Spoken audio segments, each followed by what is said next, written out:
Good morning din sa Vivienne. Good morning, boss. Maulang umaga nga ang sumalubong sa atin ngayong August 5, Lunes po, para sa buwan ng Agosto. At para nga malaman natin ang aasahang lagay ng panahon, makakasama po natin si Pag-asa Weather Forecaster Connie Dadivas. Good morning po, Ms. Dadivas. Yes, good morning, Harry.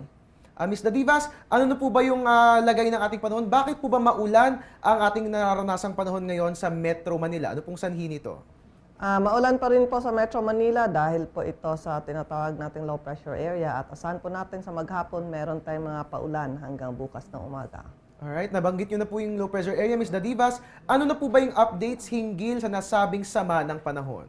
Ang low pressure area po patuloy pa rin na magpapaulan dito sa Luzon at Kabisayaan at ang layo nito as of 4 a.m. nasa layong 140 km southwest ng Coron, Palawan. At inaasahan po natin within the next 24 to 36 hours, posible po itong magiging bagyo at lalabas po ito ng Philippine Area of Responsibility. Naku po, nabanggit niyo po na magiging bagyo siya within the next 24 hours. Ano po ba yung factors kung bakit siya maidedeklarang bagyo? Ano po ba yung pagkilos natin natahak nito? Ano po ba yung lagay ng kanyang sea surface temperature? Maaari niyo po ba ipaliwanag sa amin ang mga ito? Sa ngayon po, ang galaw nito, halos west-northwest ang kilos nito at nasa bilis na 19 kilometers per hour. So inaasahan po natin na posibleng lalabas po ito ng Philippine Area of Responsibility for the next 24 to 36 hours at posible po magpapaulan pa rin ito sa may Central Luzon, Southern Luzon at Kabisayaan. Alright, Ms. Dadivas, nabanggit nyo nga po itong low pressure area. Ano po ba magiging epekto nito sa lagay ng ating panahon ngayong araw ng Lunes? Ano po bang nakapaloob na mga sitwasyon sa ating 5 a.m. weather forecast? Ayun po, ang Mimaropa, Kabisayaan, magkakaroon ng katamtaman hanggang sa kung minsan malakas na mga pag-ulat, pagkulog, pagkidlat na posible pong magdudulot ng mga pagbaha at pagguho ng lupa. Samantalang ang Metro Manila at ang natitirang bahagi ng Mindanao po, magiging light to moderate lang po ang magiging mga paulan at posible pa rin pong magkaroon ng mga thunderstorms. Samantalang ang natitirang bahagi ng Luzon ay magiging bahagyang maulap lamang na may mga pulupulong pag-ulan, pagkulog, pagkidlat.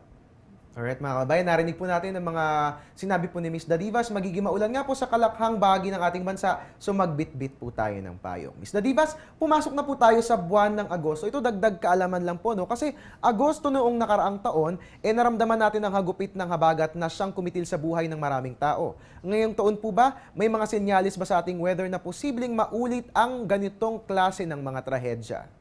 Kung tanong natin is posible pong mauulit yon, pero sa ngayon mababa po ang chance.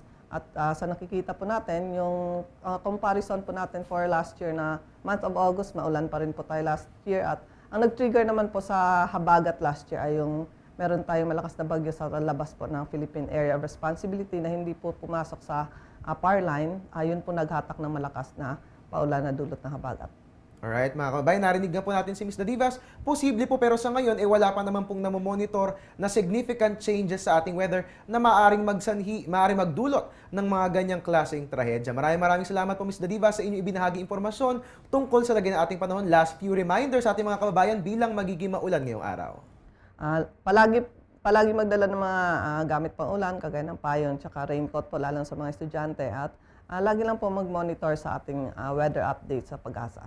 And there you have it mga kababayan, nakasama po natin si Pag-asa Weather Forecaster Connie Dadivas na siyang nagbigay ng updates hinggil sa lagay ng ating panahon ngayong araw. At magbabalik po ang ating ulat panahon makalipas ang sampalala. Teng, ang package. Ma'am, sabi ng Air 21 on the road na.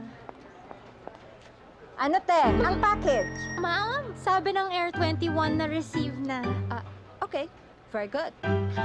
Basta padala, sagot ka ng Air 21. May real-time delivery updates via text para worry-free ka. Teng, ang package, napadala mo na? Yes, ma'am, sa Air 21. Sa Air 21, sagot ko, padala mo!